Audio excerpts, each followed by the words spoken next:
पाकिस्तान में high profile आतंकवादियों की चुन चुनकर हत्या की जा रही है। सीमा पार आतंक फैलाने वालों का अंत हो रहा है और आतंक का आका पाकिस्तान कुछ नहीं कर पा रहा है। अपाहिजों की तरह सब देख रहा है, असहाय महसूस कर रहा है, उसे कुछ समझ नहीं आ रहा।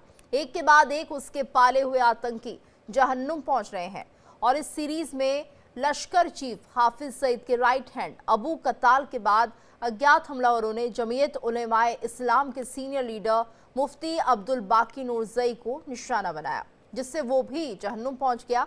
पाकिस्तान में हो रही ताबड़तोड़ हत्याओं से जहां एक और दूसरे आतंकी डर के साए में है, तो वहीं अब उनकी सुरक्षा बढ़ा दी गई है। एक के बाद एक आतंकियों पर हो रहे हमलों के बाद अब हिंद का दुश्मन नंबर 1 दाऊद इब्राहिम डर के साए में है। हर पल उसे अपनी मौत का डर सता रहा है। उसे डर लग रहा है कि अगला नंबर उसका हो सकता है और ऐसे में सवाल ये उठता है कि वो छिपा हुआ शिकारी कौन है जो आतंकियों का अंत कर रहा है, दाऊद जैसे खूंखार आतंकी का दम निकाल रहा है। और इसी पर चर्चा करने के लिए हमारे साथ मेहमानों का बड़ा पैनल भी तैयार है और इस वक्त हमारे साथ खास मेहमान retired air marshal OP Tiwari ji जुड़े हुए हैं, साथ retired group captain UK Devnath ji जुड़े हुए हैं। इसके साथ साथ पाकिस्तान से पत्रकार हुसैन जावेद जी भी हमारे साथ जुड़े हुए हैं। आप तीनों का बहुत बहुत स्वागत है इंडिया डेली पर। और सवाल यही उठ रहा है क्योंकि एक के बाद एक जिस तरह से खबरें आ रही हैं कि लगातार आतंकियों पर अटैक हो रहे हैं और ऐसे में कौन इनके पीछे है, कौन इस साजिश को अंजाम दे रहा है, ये तमाम ऐसे सवाल हैं जो इस वक्त चर्चा में बने हुए हैं। तो रुक करेंगे ओपी तिवारी जी से। सर, आपसे जानना चाहेंगे आखिर आतंकियों का जो आतंकिस्तान था पाकिस्तान, अब वहां पर आतंकी ही निशाने पर हैं और कौन इसके पीछे हो सकता है? देखिए, आतंकवाद का जो पाकिस्तान में जो हालत हो रही है, ये बलूचिस्तान ये एरिया नेग्लेक्टेड था। अब इसको तो आतंकवादी पाकिस्तान की तरफ से तो आतंकवादी है, लेकिन बलूचिस्तान जिस तरीके से अफगानिस्तान, ईरान और एक पोर्शन पाकिस्तान का लेके बैठा हुआ है, तो वहाँ के लोगों को जिस पिछले 70 साल से जिस तरीके से शोषण चल रहा है, उसके बावजूद उसी की वजह से वहां पर भी काफी अनरेस्ट हुआ है। अब जिस तरीके से एक्टिविटी की जा रही है, उनको तो किसी ने दबाने की कोशिश की है, किसी ने बात करने की कोशिश या कोई निगोशिएशन करना या उनके लिए कुछ एक्स्ट्रा चीजें ऑफर करना या बलूचिस्तान के लिए प्रॉमिस करना कि हम एरिया डेवलप करेंगे और वहां के लोगों को कुछ देंगे। इस तरह पाकिस्तान सरकार ने कुछ भी नहीं किया। और पाकिस्तान सरकार करे भी कैसे? पाकिस्तान सरकार तो भी मतलब कि पाकिस्तान आर्मी के कंट्रोल से बाहर नहीं है, अपने मर्जी से और अपने इच्छा से तो कुछ काम कर नहीं सकती। एक्चुअली ये पाकिस्तानी आर्मी के जो टॉप जनरल्स हैं वही कंट्रोल करते हैं। जहां तक देखिए, पाकिस्तान में टॉप जनरल्स और नीचे के जवानों में भी काफी गैप है और ये गैप इतना ज्यादा हो गया है कि उसके मेरे को जैसे कभी इंसिडेंट सुनने में आते हैं कि पाकिस्तान की आर्मी में भी ये थोड़ा गैप ज्यादा हो गया है और ये अनरेस्ट अंदर फैलने की कोशिश हो रही है।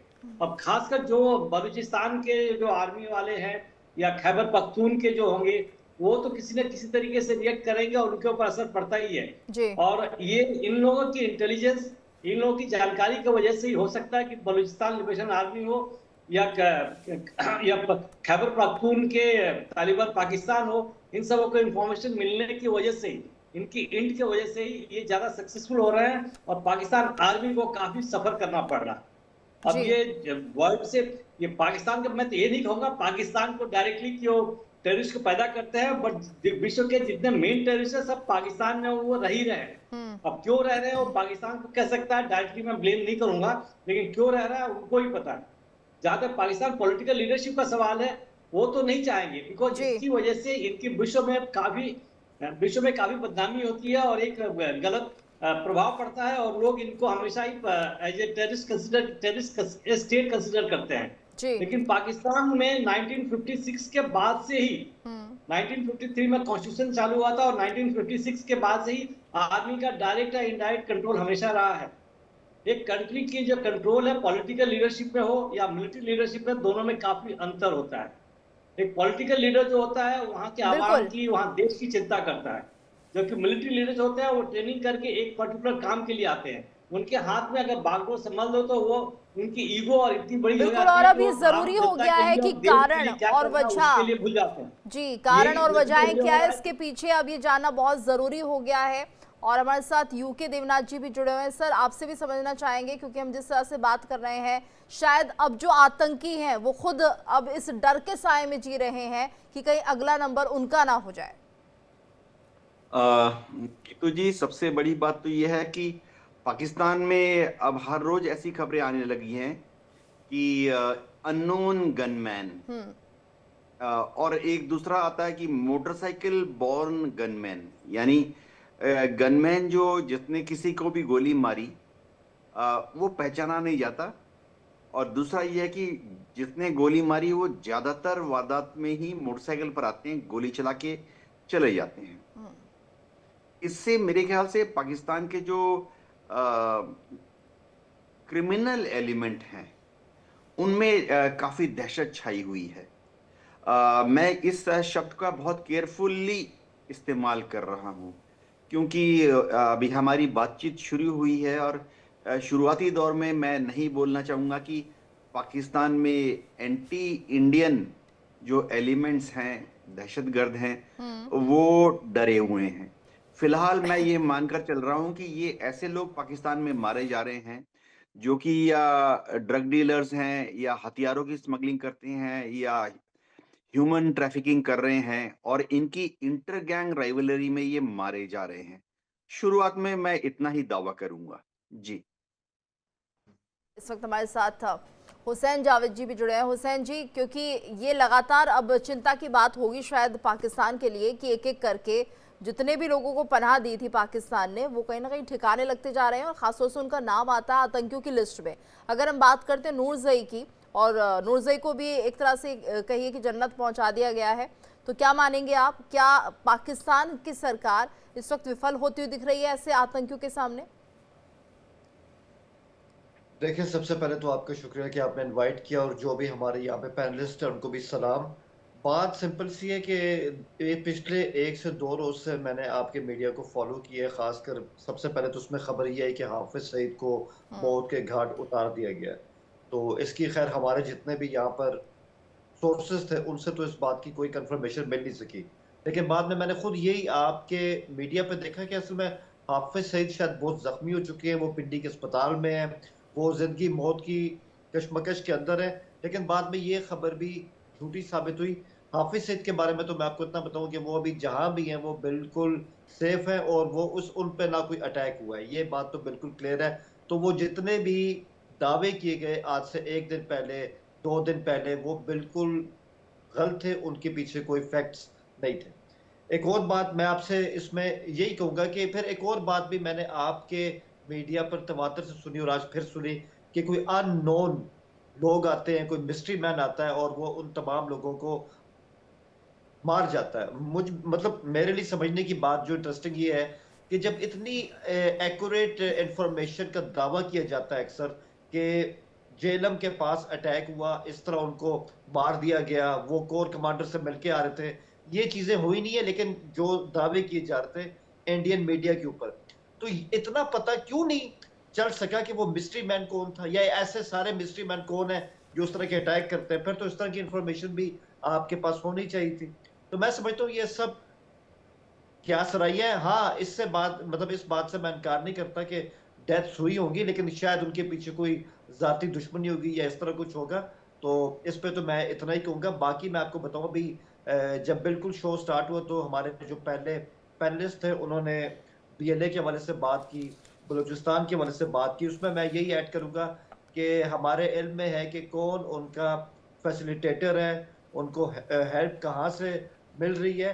इस हवाले से अपडेट मैं आपको ये दूंगा। कल हमारे यहाँ हमारी पार्लियामेंट के अंदर एक बहुत ही हाई लेवल का सिक्योरिटी इजलास होने जा रहा है, जिसमें आर्मी चीफ भी हैं, जिसमें हमारे पीएम भी हैं, जिसमें तमाम टॉप सियासी लीडरशिप भी होगी, और उसमें बहुत अहम फैसले लिए जाएंगे कि हमने कैसे बीएलए को लेके आगे चलना है, कैसे टीटीपी का हमने सफाया करना है। तो कल जो है वो बहुत अहम दिन है, और मेरे ख्याल में कल की प्लानिंग के बाद कई चीजें बिल्कुल साफ हो जाएंगी कि अब वक्त आ गया कि हमने ये जो नासूर है टीटीपी और बीएलए, इनका सफाया हमने कैसे करना। जी हुसैन जी, ये भी बताइए, जो अबू कताल है, क्या उसकी भी मौत की पुष्टि नहीं करेंगे आप? ऐसी कोई कंफर्मेशन, ऐसी कोई वेरीफाइड रिपोर्ट ना हमारे पास है, ना हमारे मीडिया के पास है, ना हमारी हुकूमत और ना ही हमारे जो लॉ इन्फोर्सिंग एजेंसीज है उनके पास है। तो मैं इस पे यही कहूंगा, मैं जी उसी चीज पे यकीन करता हूँ जिसको हमारे सोर्सेज कंफर्म करें। जी। देखिए, अनकंफर्म्ड, बीएलए ने बीएलए अनवेरिफाइड ने क्लेम्स को हाथ नहीं मारना। ठीक है, बीएलए ने ट्रेन को जिस तरह से हाईजैक किया था, पैसेंजर्स पूरी तरह से उनकी गिरफ्त में आ चुके थे, तो ये खबर भी सही थी। देखें, हाँ। इसमें कोई शक नहीं है कि वो एक सैड इंसिडेंट था, वो एक ट्रेजेडी थी, इससे किसी ने इनकार नहीं किया कि उन्होंने एक ट्रेन को हाईजैक करने की कोशिश की। लेकिन इस जी। बारे में कितने रॉन्ग क्लेम्स उसके बाद आए सामने लेकिन कि पता रॉन्ग नहीं कितने क्लेम्स तो लोगों को। पाकिस्तान कर रहा था ना सर। बीएलए मैम ने तो अगर आप पूरी पूरी उसकी जिम्मेदारी ली है। बीएलए ने तो कहा है कि जिम्मेदारी हाँ, ली हमने पाकिस्तान की है, सेना को उड़ा दिया है, हमने ना जाने कितने सैनिकों को मार मैं डाला इसी है। इसी बात को आपके साथ शेयर करूं कि मैं इस बात को मान रहा हूं कि बीएलए ने उसकी रिस्पॉन्सिबिलिटी कबूल की है। लेकिन जो उनके क्लेम्स थे कि पता नहीं हमने कितने मुसाफिरों को मार दिया है, हमने उसमें शामिल कितने फौजियों को मार दिया, वो सारे जो उनके फिगर थे उसमें जमीनों आसमान का फर्क था।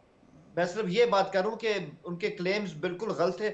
और सबसे बड़ी बात, जितने भी आतंकी आए थे बीएलए के, 33 के 33 में एक भी जिंदा वापस नहीं जा सका। नहीं, लेकिन फिर भी चिंता की बात पाकिस्तान के लिए बीएलए हो चुका है। अगर आप कह रहे हैं कि यहाँ पर डिफेंस की मीटिंग होगी और बड़े बड़े जो डिफेंस के ऑफिसर्स हैं वो मीट करेंगे, तो जाहिर सी बात है कि बीएलए अब चिंता का विषय तो बन चुका है। देखिए, फैक्ट्स को मानने में कोई हर्ज नहीं है। अगर मैं आपसे ये कहूं ऐसी कोई बात ही नहीं है, कोई प्रॉब्लम ही नहीं है, ये जो बीएलए है या जो टीटीपी है ये तो सिर्फ पुलिस की मार है, ऐसा नहीं है। ऑब्वियसली एक प्रॉब्लम है और प्रॉब्लम जी। आज से नहीं है, इसकी जो जड़ें हैं पहले से हैं। लेकिन अब वक्त आ गया है, वक्त आ गया है कि अब इनका ठीक है। हमें कला कमा करना है। उसके लिए जिस सीरियस स्ट्रेटजी की जरूरत है वो कल हाँ, इंशाल्लाह आपके बिल्कुल सामने आ बिल्कुल। जाएगी। एक स्ट्रैटेजी की जरूरत जरूर होगी, लेकिन हुसैन साहब, मैं तो ये कह रही हूँ कि अगर वो खबरें सही हैं तो ये खबरें झूठ कैसे हो सकती हैं? सोर्सेज तो यहीं आसपास है आप, लेकिन जो चुनी हुई खबरें हैं उनको तो आप एक्सेप्ट कर रहे हैं कि हाँ ये ठीक है, बाकी को आप कह रहे हैं हम वेरीफाई नहीं कर सकते हैं। ऑब्वियसली मैम, आपने भी जाफर एक्सप्रेस के वाले से बात की नहीं, तो अगर मैं हमें उस इस पर तरह की खुलकर खबरें उड़ानी होती भारत को तो पहले ही आ जाती मीडिया में, हमने इतना वक्त क्यों लगा दिया? तो ये बात थोड़ा जो जस्टिफाई नहीं हो रही है। आप कह रहे हैं मुझे पता नहीं, देखिए, आपको पता नहीं होगा इस खबर के बारे में, लेकिन भारत नहीं, जो मुझे खबरें चला रहा है वो गलत है मैम आपके मुझे हिसाब बिल्कुल से। पता है, हाँ। मैं बहुत बाखबर हूँ इस हवाले से।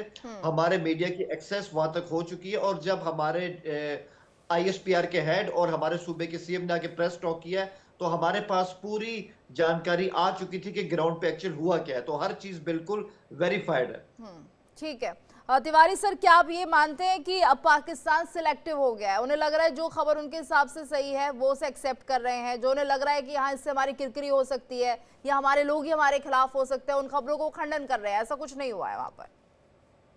देखिए, कुछ खबरें तो कंट्रोल की जाती है, कुछ खबरें हर देश में कंट्रोल की जाती हैं। अभी जहां तक जिस तरीके का सवाल है, यहाँ पर एक डाउट इसलिए होता है क्योंकि जिस तरीके से पाकिस्तान आर्मी ने ये ऑपरेशन किया, पाकिस्तान हेलीकॉप्टर लॉन्च किया, जिस तरीके से लॉन्च किया और कहा कि हमने ये कर लिया, इस ऐसी हालत में ये संभव था ही नहीं, प्रैक्टिकल था ही नहीं कि ऐसा हो सकता है। इस तरीके का ऑपरेशन करने के लिए बहुत बड़ा एक कोहेसिवनेस होना चाहिए।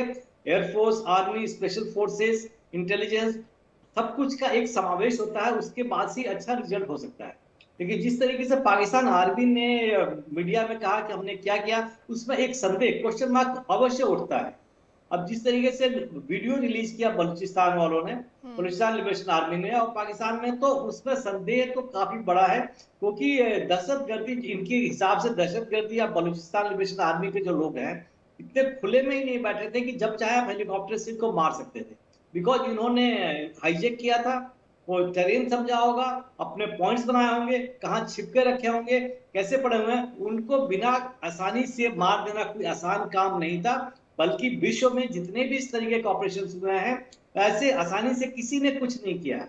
तो मैं यही कहूंगा कि पाकिस्तान आर्मी को भविष्य में इस तरीके के ऑपरेशन अगर करने हैं तो इन्हें उस सब पुराने ऑपरेशन जहां भी है उसके बारे में स्टडी करना चाहिए, देखना चाहिए हम कैसे कर सकें। नहीं तो कम से कम भारत से ही पूछ लें, भारत का ऑपरेशन किया है भारत ने कई तरीके से, तो इस तरीके से जल्दी में ऑपरेशन, इसमें प्रतीत यही होता था इनकी पॉलिटिकल लीडरशिप और मिलिट्री लीडरशिप में कोई ज्यादा अंडरस्टैंडिंग नहीं है।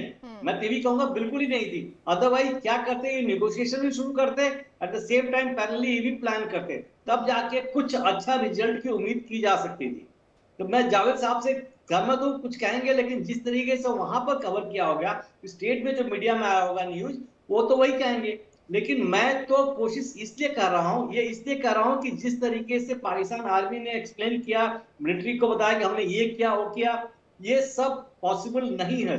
इस तरह का ऑपरेशन में इतना कैजुअली हेलीकॉप्टर को लॉन्च करके और गनशिप लॉन्च करके उनको मार देना, इतना आसान काम अगर होता तो कोई परेशानी नहीं होती। तब मीडिया में ये सारे जितने अपने इनके आर्मी के जवान थे उनको दिखा के आगे दिखा दिया होता कि हमने बचा लिया है। तो इसमें एक बहुत बड़ा क्वेश्चन मार्क है। इसलिए मैं इनसे जावेद साहब से मैं सहमत नहीं हूँ, बिकॉज जिस तरीके से आगे बढ़ाया गया है, जिस तरीके से वीडियो रिलीज किए गए हैं, जिस चीज को छिपाया गया है, इसमें एक बहुत बड़ा क्वेश्चन मार्क उठता है। और इस तरह का ऑपरेशन न विश्व में पहले कभी हुआ है। अब पाकिस्तान आर्मी जो हमेशा अनप्रोफेशनल रही है, इस तरीके की एक्टिविटी करने में, इस तरह का ऑपरेशन करने में सक्सेसफुल नहीं हो सकती। ये मेरा बहुत बड़ा एक सवाल है इनके ऑपरेशंस पे और इनके मीडिया कवरेज। जी ठीक है देवनाथ सर, ये माना जाए ना तो नूरजई मारा गया है या फिर जो अबू कताल है वो नहीं मारा गया है, किस पर भरोसा करें? क्योंकि यहाँ पर जावेद साहब तो कह रहे हैं कि नहीं, हमारी तरफ से कंफर्मेशन हम नहीं दे सकते हैं क्योंकि ऐसा कुछ नहीं हुआ है। आप क्या कहेंगे सर, क्या ये वाकई संभव है? अगर इस तरह की खबरें आ रही हैं तो क्या इनका खंडन किया जाना चाहिए? क्योंकि अगर कुछ ना कुछ खबर होगी तभी वो बाहर निकल कर आई होगी, ऐसा तो नहीं है कि हवा हवाई ये बातें चल रही हैं। देखिए, मीडिया में जो बातें आती हैं गीतू जी, वो एक सोर्स से आ सकती हैं, लेकिन जब उसी तरह की खबरें 5 या 6 सोर्सेज से आ जाएं और अलग अलग सोर्सेज से आ जाएं तो उसमें शायद सत्यता बढ़ जाती है। भारत में जो ये खबरें आ रही हैं, ये पाकिस्तान से भी आ रही हैं और जो दुबई में सोर्सेज हैं वो भी यही रिपोर्ट कर रहे हैं, और इसी तरह की जो रिपोर्टिंग है वो ईरान से या काबुल से भी आ रही हैं। तो जब आप इन 4-5 सोर्सेज को, अलग अलग सोर्सेज को मिला लें तो उसमें खबर के सत्य होने की, ट्रूथफुलनेस की चांसेस बढ़ जाते हैं। हाँ, ये हो सकता है कि नंबर्स में थोड़ा कंफ्यूजन हो। अगर कोई बोलता है कि पाकिस्तान की फौज के 214 जवान शहीद हो गए, तो हो सकता है कि 214 शहीद नहीं हुए, कम शहीद हुए हैं। हाँ, जब पाकिस्तान की DGISPR दावा करती है कि 33 BLA के लड़ाकों को मार दिया गया है, तो ये आमतौर पर एक तरीका होता है जो कि हम लोग कई जगह पे दुनिया में देख चुके हैं कि आतंकवादियों को मारने के बाद प्रेस को बुलाया जाता है, जितनी डेड बॉडीज होती हैं उनको एक लाइन में लगाया जाता है और प्रेस को एक ब्रीफिंग दी जाती है जिसमें प्रेस को कैमरा पैन करके, जूम करके एक मौका मिलता है कि अगर 33 डेड बॉडीज हैं तो ठीक है। देखिए, ये डेड बॉडीज गिनने वाला गेम नहीं है। मैं गीतू जी, क्योंकि सिक्योरिटी तंत्र में 34 साल काम किया, एयर मार्शल साहब भी शो पर हैं, हम यकीन नहीं करते कि हम उसने हमारे 4 मार दिए, हमने उसके 8 मार दिए। बात यह है कि एक सोल्यूशन की तरफ बढ़ना चाहिए, चाहे लड़ाई हो, चाहे उसके बाद सीज फायर हो, या जैसे आतंकवादी कार्रवाइयां हो, या जिहादी हो, या आजादी की लड़ाई हो, इन सब जगह में सोल्यूशन एक होता है। तो जो हम बलूच और पाकिस्तान के बीच में जो बात कर रहे हैं, इसमें सोल्यूशन क्या है? बलूच क्या चाहते हैं? वो आजादी चाहते हैं, वो पाकिस्तान से शायद अलग होना चाहते हैं। एज एन एडमिनिस्ट्रेटर मैं, जाहिर बात है कि ये बहुत बड़ी मांग है और पाकिस्तान की हुक्मरान कोई भी, चाहे वहां पर कोई भी एडमिनिस्ट्रेशन में हो या पॉलिटिक्स में हो, पॉलिटिकल पावर, वो इसको मान नहीं सकता।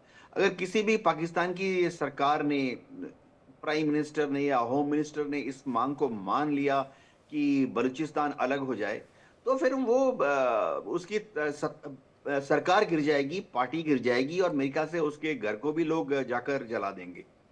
तो ये एडमिनिस्ट्रेशन का हिस्सा है।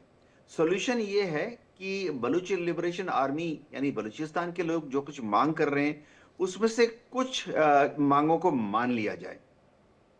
क्या मांग कर रहे हैं? मैंने कह दिया कि बलूचिस्तान क्या पाकिस्तान से अलग हो जाएगा? शायद इस मांग को नहीं मान सकती पाकिस्तान की सरकार। तो अगला क्या है? ऑटोनॉमी।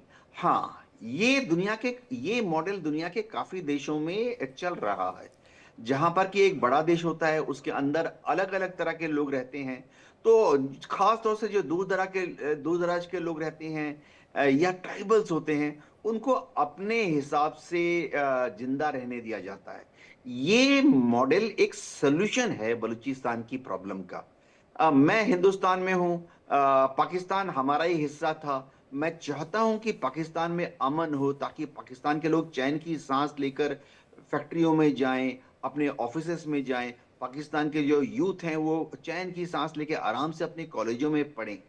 तो बलूचिस्तान के लोगों को थोड़ी सी और ज्यादा ऑटोनॉमी दे दें। इसी से वहां के लोगों की बहुत सारी परेशानियां, दिल और दिमाग की तकलीफ कम हो जाएगी। एक चीज मैं आपको बता दूं, ट्राइबल्स के लिए हमने भारत में भी ये किया है और बहुत जी, सक्सेसफुली किया है लेकिन कि देवराज सर, अगर ट्राइबल जब अपनी जमीन ऐसा पर हक नहीं मांगता करता है है तो वो हक उसको पाकिस्तान, दे दिया जाता है। जी, पाकिस्तान अगर राजी नहीं होता है ये सब करने में, तब आपको क्या लगता है कि क्या हालात बनते हुए दिख रहे हैं? क्योंकि आए दिन जो खबरें सामने आ रही हैं कि यहाँ पर लगातार अटैक हो रहे हैं बीएलए के द्वारा, टीटीपी के द्वारा, तो क्या माना जाए फिर आने वाले दिनों में क्या हालात और क्या माहौल बनेंगे यहाँ? देखिए, दुनिया में हम में से जो फौज में रह चुके हैं, हम लोग बहुत अपने को लकी समझते हैं कि हमने दुनिया में कम से कम 100 जगह पर, जो चाहे आप उसको आतंकवादी कार्रवाई बोल जी। दीजिए या सेपरेटिस्ट मूवमेंट बोल दीजिए या आप उसको आज़ादी की लड़ाई बोल दीजिए, हमने यूरोप में, एशिया में, लैटिन अमेरिका में, अफ्रीका में कम से कम 100 ऐसे मूवमेंट को स्टडी किया हुआ है, ट्रेनिंग के दौरान भी और ट्रेनिंग के बाद जी। भी। इन सब में जहां जहां भी सरकार को सक्सेस मिली है, यानी रूलिंग एस्टेब्लिशमेंट को, चाहे वो अफ्रीका हो या एशिया हो, जहां जहां रूलिंग एस्टेब्लिशमेंट को सक्सेस फाइनली मिली है, वहां पे एक कॉमन फैक्टर नजर आया है। वो है कि जो सेंट्रल पावर होती है, वो जो ये ट्राइबल एरिया होते हैं, इनको एक ऑटोनॉमी दे देती है, उनका जो जमीन पर हक है उसको मान लेती है। बहुत ज्यादा रेड टेप या कागज नहीं मानते हैं।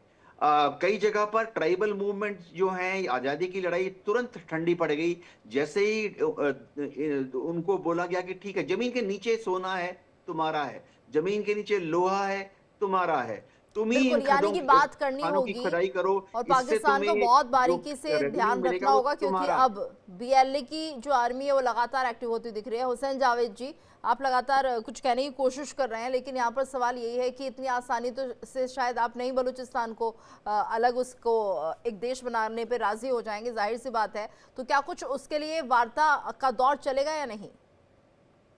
देखिए, सबसे पहले तो मैं देवनाथ जी ने जो कुछ भी कहा, मैं काफ़ी तक उससे एग्री भी करता हूँ।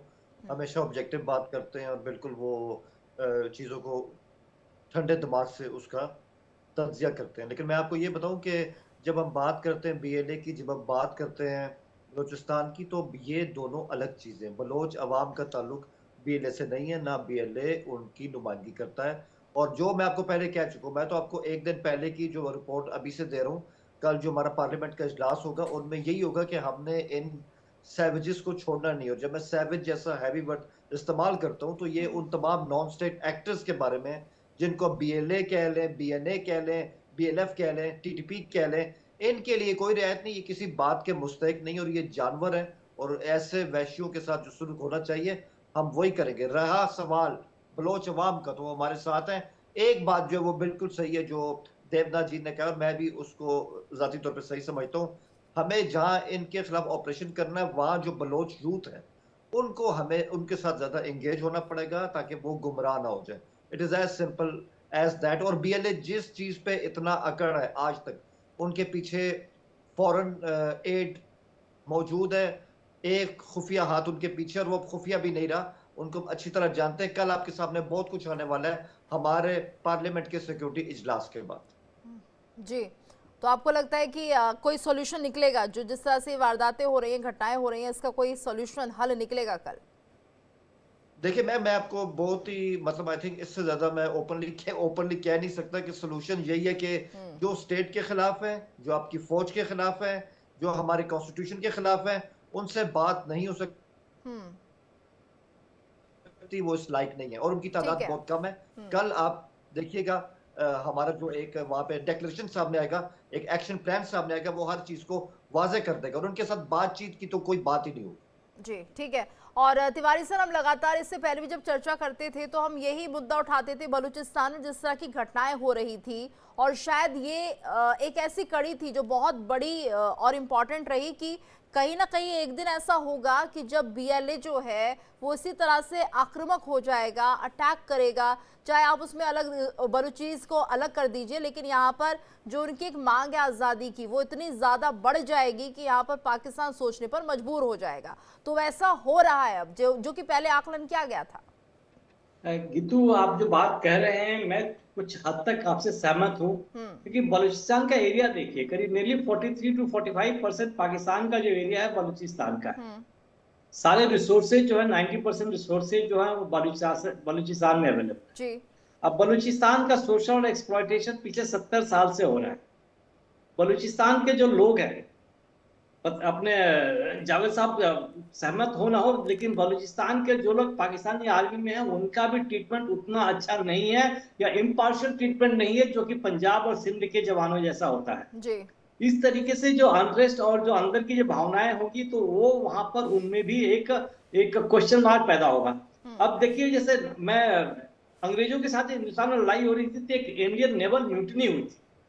That was the major cause वो करने के लिए। अगर ये जल्दी सुधार नहीं पाते तो उस तरीके से हो सकता है कि इनकी आर्मी में, नेवी में, एयरफोर्स में, जहां पर भी ये खैबर पख्तूनख्वा के हो या बलूचिस्तान के जो लोग हैं, अगर उनको ज्यादा दबाया वहां भी जा रहा है तो वहां पर भी उस तरह की एक म्यूटनी हो सकती है जिसको कंट्रोल करना पाकिस्तान आर्मी के लिए असंभव हो जाएगा। तो ये keeping all this thing mind, इनको सबको ध्यान में रखते हुए ये जितने एपिसोड्स अभी हो रहे हैं, जैसे अभी 5 दिन में हुआ ट्रेन हाईजैक हुई, उसके बाद से एक और अटैक हुआ, फिर बस को चला दिया गया।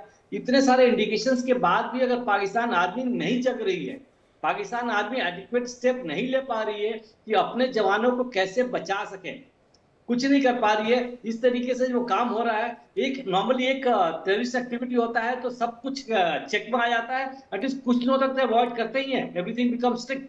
तो इस बार मैं ही नहीं कर रहा हूँ कि पाकिस्तान आर्मी रिलैक्स थी, पाकिस्तान आर्मी तैयार थी हर जगह से, लेकिन उसके बावजूद भी ये बम उड़ा दिया गया और ये बस उड़ा दिया गया, और बस में जो रखा गया वो कहां से आया था, किसने रखा था, ये सब एक बहुत बड़ा क्वेश्चन मार्क है।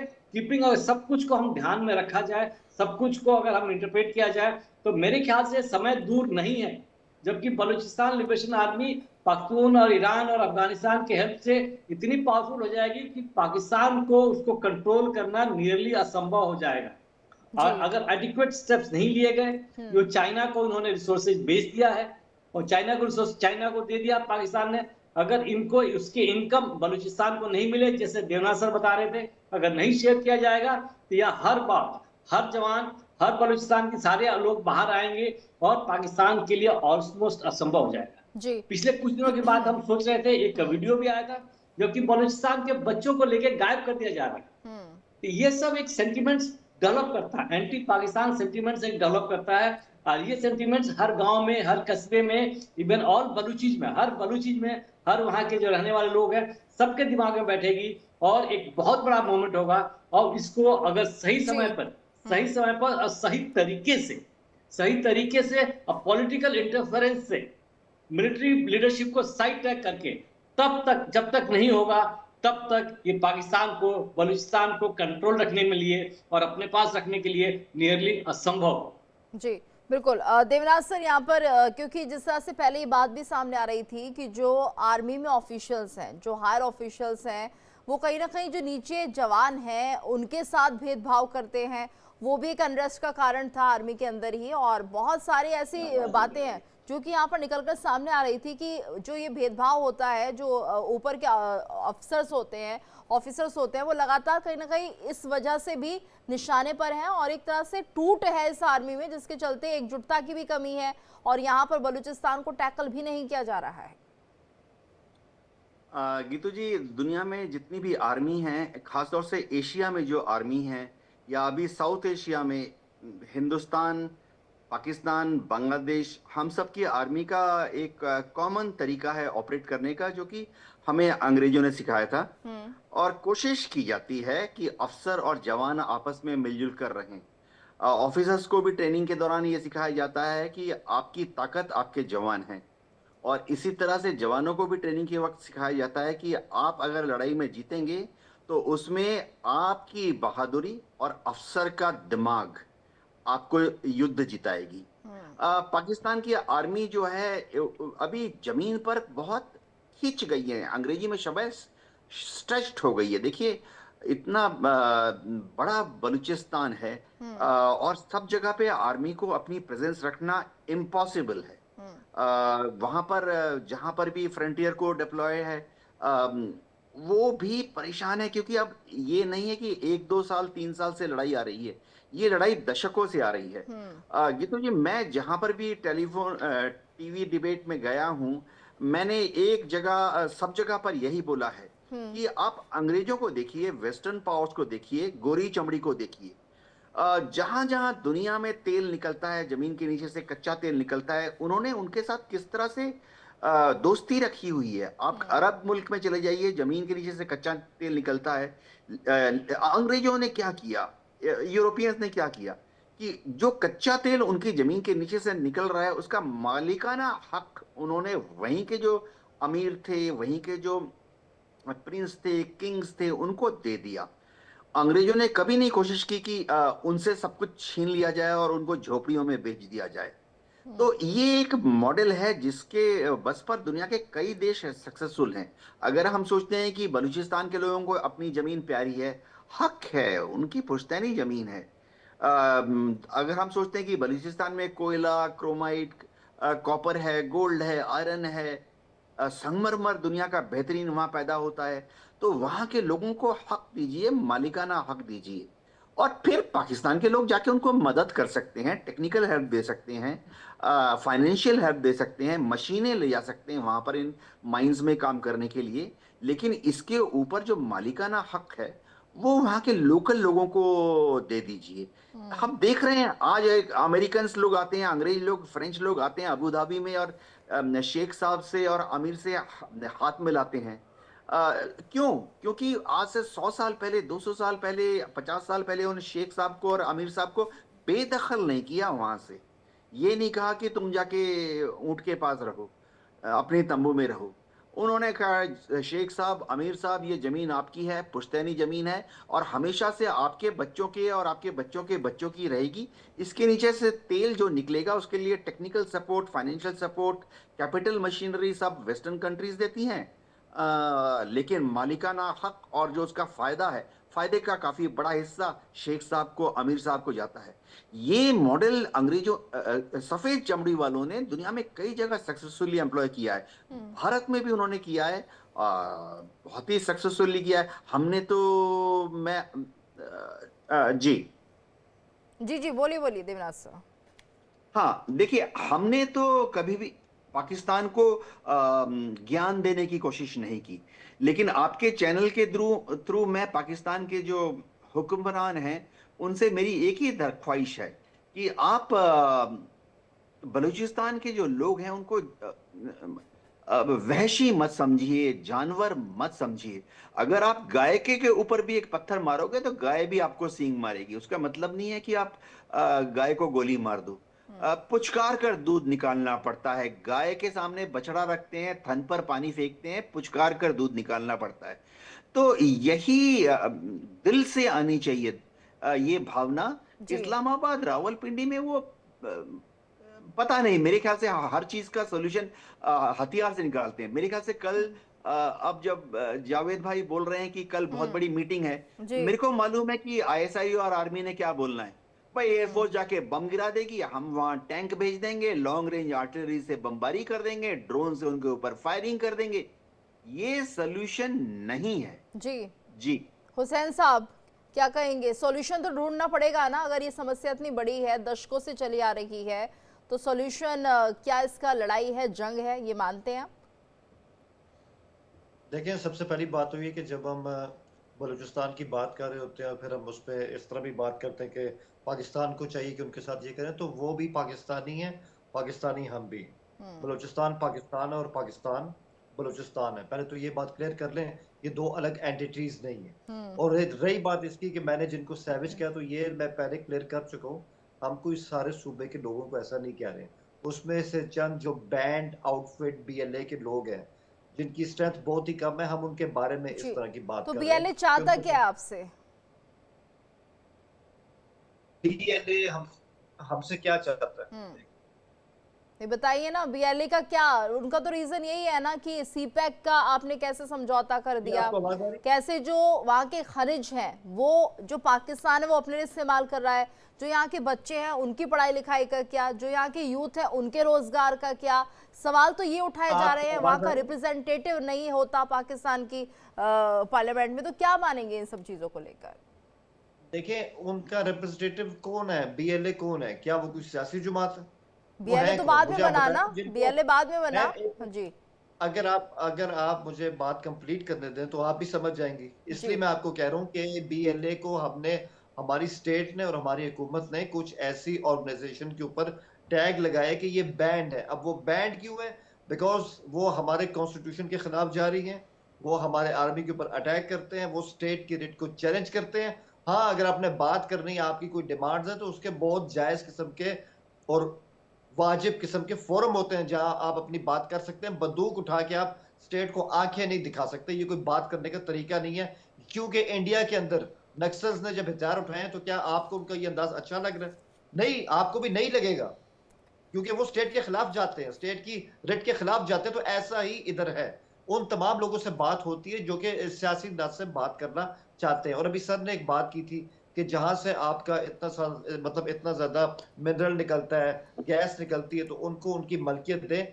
बिल्कुल मलकियत उनको दी है, आज से नहीं दी, 1952 से दी है, जब हमारे सुई के इलाके से वहां से नेचुरल गैस निकली थी। उस जमाने के जितने भी बलोच सरदार थे, उनको इसकी ठीक ठाक तगड़ी रॉयल्टी आज तक मिल रही है।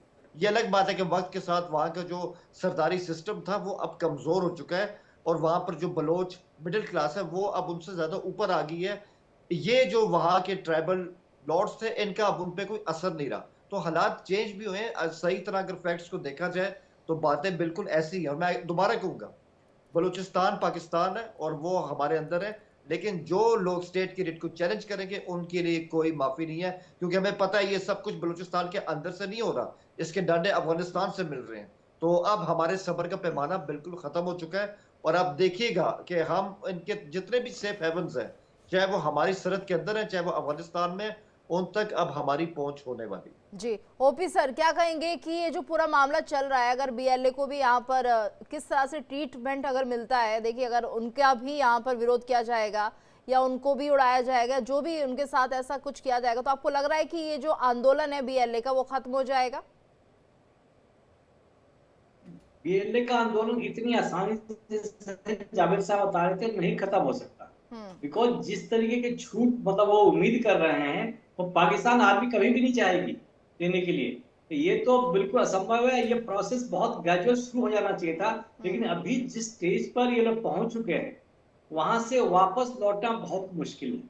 बिकॉज बलूचिस्तान में एक कल्चरल डिफेक्ट है, कल्चरल मतलब डिफरेंस है। और जो बलूची जो है मतलब पॉपुलेशन का पाकिस्तान पॉपुलेशन के लिए तो काफी लिमिटेड है। तो जितना शेयर उनको उसका अनुसार चाहिए, तो बहुत ज्यादा शेयर चाहिए, उसमें एक जमीन आसमान का अंतर हो जाएगा। जितने पंजाब के मुस्लिम्स जो है, सिंध के मुस्लिम्स है, उनकी कॉस्ट में जितना एंजॉय कर रहे हैं, सबको बंद करना। अभी देखिए बलूच जो है वो फैले हुए हैं, अफगानिस्तान में भी हैं, ईरान में भी है। तो उनका सपोर्ट और उनकी एक कल्चरल डिफरेंस है, उनकी एक एथेंसिटी है, और एक अलग तरह के लोग हैं, तो उनके बांध रहते हैं। तो इनको जब तक बहुत ज्यादा ना दिया जाए, बहुत ज्यादा ना दिया जाए, तब तक ये वापस नहीं लौट सकते। और जहां तक अब आगे पहुंच चुके हैं, ये तो मुझे नहीं लगता कि ये वापस लौटेंगे। ये पाकिस्तान, जब तक पाकिस्तान आर्मी के पास पावर रहेगी, जब तक पॉलिटिकल लीडरशिप टेक ओवर नहीं करेगा ढंग से, जैसे 1956 में जब से आर्मी को पावर दे दिया गया है डायरेक्टली और इनडायरेक्टली 1956 ऑनवर्ड्स, ये उनका खत्म नहीं होगा। और जब तक आर्मी का प्रभाव रहेगा, ये शांति नहीं हो सकती। जी बिल्कुल, यानी कि आर्मी जो है वो सही से फैसला नहीं ले पा रही है, देवनाथ सर, ये माना जाए। अगर यहाँ पर सरकार आर्मी मिलकर एक तरह से वार्ता करते हैं बलूचिस्तान के लोगों से, या फिर बीएलए से भी अगर इनकी बातचीत होती है, कुछ मुद्दों को लेकर चर्चा की जाती है, तो ही शायद कहीं ना कहीं हल निकल पाएगा इस समस्या का। नहीं तो समस्या फिलहाल पाकिस्तान के लिए बहुत बड़ी समस्या और विकराल रूप ले चुकी है अभी ये। गीतू जी, जहां भी दुनिया में आंतरिक विद्रोह का सलूशन निकला है, वो सलूशन आर्मी ने कहीं नहीं निकाला। ये सलूशन निकलता है जब पॉलिटिशियंस, राजनीतिज्ञ, कूटनीति में जो माहिर हैं, वो लोग बैठकर टेबल पे बात करते हैं। सब जगह पर सोशल साइंटिस्ट को इन्वॉल्व किया जाता है, वो बहुत जरूरी है। समाज के जो लीडर्स होते हैं, जैसे बलूच हैं, उनके जो लीडर्स हैं, पॉलिटिकल लीडर्स हैं, उनको इन्वॉल्व करना पड़ता है। इस मीटिंग में जाहिर बात है कि अगर ये कोई सोचे कि 10 लोग शामिल होंगे पाकिस्तान की तरफ से, और वो 10 में से 2 आईएसआई के मेजर जनरल होंगे, 2 पाकिस्तान आर्मी के लेफ्टिनेंट जनरल होंगे, 2 रेंजर्स के आईजी होंगे, तो सारा मामला ही गड़बड़ा गया। ये जो बातचीत होती है, इसमें हमेशा सिविलियंस ओनली बातचीत होती है, क्योंकि जो सिविलियन एडमिनिस्ट्रेशन होते हैं, उनको मालूम है कि दुखती रग कैसे पहचाननी है, दुखती रग पर कैसे उंगली रखना है, और किस तरह से मरहम लगाना है। अब फौज में चाहे वो आईएसआई के अफसरान हो, चाहे मैं सभी जगह बात कर, मैं हिंदुस्तान का एग्जांपल आपको देता हूं। हमने अपनी आर्मी का या अपनी पैरामिलिट्री का इस्तेमाल जहां जहां किया है, हमने उनका इस्तेमाल सिर्फ कंटेनमेंट के लिए किया है कि प्रॉब्लम जो है वो सीमित रहे। लेकिन बाद में जब बातचीत होती है, तो वहां के MP, MLA, chief minister, home minister या समाज के जो अग्रणी सिविलियन लीडर होते हैं, वो जाके बात करते हैं। भारत में बहुत बड़ा रोल हर जगह पर एनजीओज ने, चाहे वो नॉर्थ ईस्ट के स्टेट हो, चाहे कश्मीर हो, पंजाब में अब कंट्रोल में आ गया, लेकिन वहां पर भी, और अब छत्तीसगढ़ में भी एनजीओज बहुत अच्छा वाया मीडिया है, क्योंकि एनजीओज न्यूट्रल रहती हैं ऐसी बातचीत में। तो फौज को इन्वॉल्व करके अगर पाकिस्तान सोचता है कि इस प्रॉब्लम को दबा देंगे, इम्पॉसिबल है। ये प्रेशर कुकर का अगर ढक्कन बंद करके आप सोचेंगे कि सीटी ना बजे, सीटी तो बजेगी। जी नहीं तो सर ये माना जाए ना कि यहाँ पर अगर आप अपनी सरकार के साथ तालमेल बनाकर नहीं चलते हैं, क्योंकि कहा तो ये जाता है कि पाकिस्तान को आर्मी चला रही होती है, सरकार का तो कुछ हाथ ही नहीं होता है, तो यहाँ पर इस बार आर्मी को मुंह की खानी पड़ सकती है। गीतू जी, पाकिस्तान की आर्मी जो है बहुत ही शातिर सीनियर ऑफिसर्स हैं। वहां पे वो एक्सपर्ट हो गए हैं कि जहां भी उनको सक्सेस मिलती है तो खुद को तमगे दे देते हैं जी, और जहां फेलियर हो जाती है, वो वहां पर उसको जो सिविलियन एडमिनिस्ट्रेशन है उसके मत्थे थोप देते हैं। तो मैं सिर्फ पाकिस्तान के लोगों से ये गुजारिश कर सकता हूं कि अपनी फौज के ऊपर एक सोशल प्रेशर डाल दीजिए कि वो पाकिस्तान चलाने का काम पॉलिटिकल पार्टीज पर छोड़ दें। ठीक है, पीएमएल सीख जाएगी, पीपीपी सीख जाएगी, पीटीआई के लोग भी एक्सपर्ट्स हैं, लेकिन अगर प्योर सिंपल सिविलियन जो पैंट शर्ट में होते हैं, वो अगर बलूच लोगों से बात करेंगे जी। देखिए, अभी जावेद भाई ने भी कहा कि बीएलए अलग है और बलूच लोग अलग हैं। जब बातचीत होगी तो बीएलए से नहीं बातचीत होगी, ये बहुत क्लियर है। मैं भी अपने दिमाग में बहुत क्लियर हूं। जब पाकिस्तान के नुमाइंदे बात करेंगे तो बलूचिस्तान के सिविलियन लीडरान से बात करेंगे, जो कबायली लीडर हैं उनसे बात करेंगे, जो जिरगा होती है या जिगरा होती है उसके शूरा के जो लीडर होते हैं उनसे बात करेंगे। बातचीत बीएलए के लड़ाकों से या उनके कमांडर से नहीं होगी। इसके बारे में मैं फौजी हूं, एयर मार्शल तिवारी भी यहां पर हैं। फौज का काम है कि एक माहौल तैयार करना जिसमें आप लड़ाकों को या फ्रीडम फाइटर्स को या जो आतंकवादी है, दहशतगर्द है, कुछ भी बोल लीजिए, हम भी हिंदुस्तान में बोलते हैं नक्सलाइट, तो इनको फौज का काम होता है एक माहौल तैयार करना, इनको समझाना कि भाई अब आप बात कर लो। उसके बाद दोनों तरफ से सिर्फ सिविलियन नुमाइंदे जो पैंट शर्ट, चलो पाकिस्तान है तो सलवार कमीज पहन के बात करते हैं। जी बिल्कुल जावेद साहब, आप इत्तेफाक रखते हैं इस बात से? देखिए, अगर आर्मी बातचीत करेगी तो शायद उस हिसाब से नहीं कर पाएगी। आर्मी का काम कुछ और होता है और पॉलिटिशियंस का काम कुछ और होता है। देखिए मैम, हम्म, एक हद तक मैं सर सर की बात से एग्री करता हूँ कि जब एक इलाका होता है आपको उसके तमाम सेगमेंट से बात करनी चाहिए, और कई उसमें ऐसे सेगमेंट्स होते हैं जिनको आप सिविल सोसाइटी भी कहते हैं। इस बात से मैं बिल्कुल इनकार नहीं करता, लेकिन आप जब हमारी आर्मी की बात करते हैं तो आप देखते हैं हिंदुस्तानी एनेक्स से कि हिंदुस्तान में हमेशा जमहूरियत रही है, यहाँ पे चीज़ें ऐसी होती हैं। ये भी फैक्ट है कि हमारे यहाँ 1947 के बाद चीज़ें वैसे नहीं रही जैसे हिंदुस्तान में रही हैं। इस फैक्ट को हम जो है वो एक्नॉलेज करते हैं, इसको मानते भी हैं। तो आर्मी जो फैक्टर है यहाँ पे वो आज से नहीं है, वो हम सब जानते हैं, वो बहुत पहले से है। लेकिन हमारे हम्म, समाज में जो है उनका इमेज हमेशा से कुछ और है, और अवाम उनके हमेशा साथ रहे हैं। तो कुछ मुल्क होते हैं जहाँ कुछ स्पेशल हालात होते हैं, हमारा मुल्क भी उनमें से एक है, और हमने इस बात से कभी इनकार नहीं किया। लेकिन मैं वही बात करूंगा, सिर्फ इस पूरे इशू को इस तरह ना देखा जाए कि बीएलए जो है वो बिल्कुल वहां से जो जमीन है वहां से इस तरह निकल आई है, पहाड़ों से उतर आई है और इस तरह का आंदोलन वहां पे शुरू हो गया है। मैं इसलिए बार बार कहता हूँ, हर रोज मैं किसी न किसी शो में यही कहता हूँ कि इनके डांडे जो हैं वो सरहद के दूसरी जानिब से मिलते हैं। और जब ये मामला इंटरनेशनल हो जाता है, इस तरह से क्रॉस बॉर्डर होता है, तो फिर आपकी आर्मी, आपकी एजेंसियां इन्वॉल्व होती हैं। फिर आप हर चीज जो है वो इस तरह छोड़ नहीं सकते। इनको तो मतलब इंडियन डिफेंस एनालिस्ट भी इस चीज को अच्छी तरह समझ सकते हैं। तो ये मामला सिर्फ इस सूबे की जमीन का नहीं है, इससे बाहर का है, उसको समझना बहुत अहम है। नहीं आपको लग रहा है कि जो बलूचिस्तान है वो कहीं ना कहीं जो बीएलए है उसको बाहरी मदद भी मिल रही है, इंटरनेशनल मदद मिल रही है, फंडिंग मेरा कहीं और से हो मेरा रही है और सामने बीएलए है, अब ये कहना चाह रहे हैं? जी, मेरा कहना हम्म, नहीं है, ये फैक्ट है। मतलब हम्म, अगर आपसे ये बात शेयर कर रहा हूँ, हम्म, मैं ये हवा में या पॉइंट स्कोरिंग के लिए नहीं कह रहा हूँ। इसका हमारे एजेंसियों के पास, हमारे इदारों के पास पूरे सबूत हैं। और मैं आपको वही तो बता रहा हूँ कि हम्म, कल जो इजलास होने वाला है, क्यों उस पर बार बार मैं जोर क्यों दे रहा हूँ कि जब ऐसे हाई लेवल की मीटिंग्स होती हैं तो हर चीज को फैक्ट्स एंड फिगर्स के साथ पेश किया जाता है। और हम्म, अफगानिस्तान के अंदर ये प्रॉब्लम है। एक बात कहने की मुझे आप इसमें इजाजत देगी, सिर्फ आपका मैं चंद सेकंड लूंगा। अफगानिस्तान के अंदर भी इस बात को लेकर के बहुत डिवाइड आ चुकी है काबुल के अंदर, क्योंकि जो मुल्ला अहमद की हुकूमत है उनको ईरान की बैकिंग है, ठीक है, उनको इंडिया की बैकिंग है, उनको टीटीपी और बीएलए की उनको हिमायत हासिल है। जबकि उन्हीं के अंदर से जो एक और ग्रुप है, ये इनका हकानीस का, अमेरिका और जो हम उनके साथ हैं।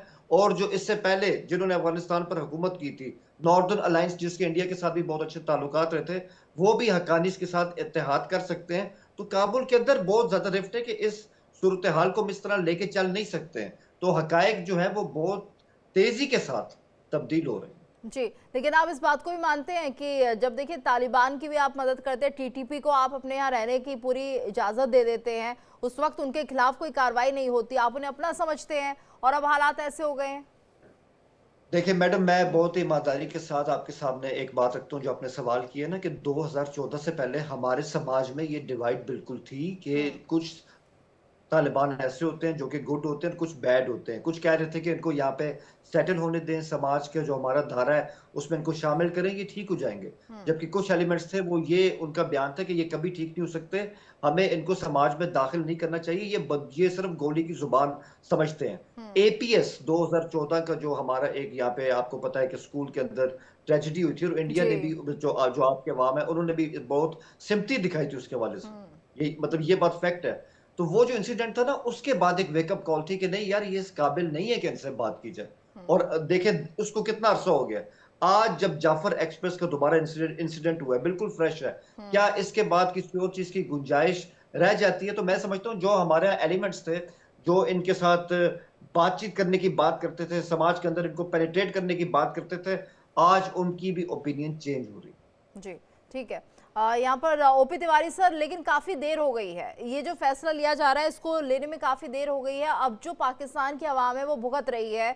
अब ये देखिए पाकिस्तान की जो ट्रेन है वो हाईजैक कर लेते हैं, बीएलए के द्वारा ये हाईजैक होती है, और ऐसे में अगर आर्मी पहले सही फैसला ले लेती या सही कार्रवाई करती तो हो सकता है कि यहाँ पर जो मासूम थे जिनकी जान गई है वो ना जाती।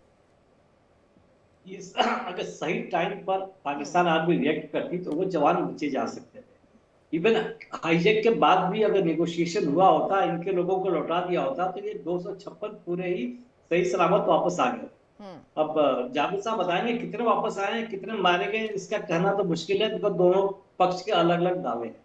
क्योंकि जिस तरीके से चल रहा है ये पाकिस्तान का बंटवारा, बंटवारा क्या मतलब कि मेरे को तो मैं जब से एग्री नहीं करेंगे जिस तरीके से हालत सीरिया की हुई है वैसा ना कहीं पाकिस्तान का हो जाए। जो खैबर पख्तूनख्वा उधर लड़ रहा है, गिलगित बाल्टिस्तान अदर लग रहा है, और आजाद कश्मीर जो है वो इंडियन कश्मीर, इंडिया में जो कश्मीर को देख के वो कहाँ आगे पहुंच के इनकी क्या हालत खराब हो गई है। तो ये जो है ये सिचुएशन आउट ऑफ कंट्रोल होता जा रहा है। मैं अभी तक नहीं कहा था, लेकिन जिस तरीके से पिछले 5-6 महीने में चल रहा है काफी आउट ऑफ कंट्रोल हो जाएगा। ज्यादा सपोर्ट का सवाल है, जो भी एक्टिविटी होती है सब बाहर का सपोर्ट होता ही है। अफगानिस्तान को जिस तरीके से आप लोगों ने सपोर्ट किया था पहले, वही अफगानिस्तान तो पाकिस्तान तालिबान को सपोर्ट कर रहा है, वो आपके पाकिस्तान आर्मी में नाक में दम कर रखा है।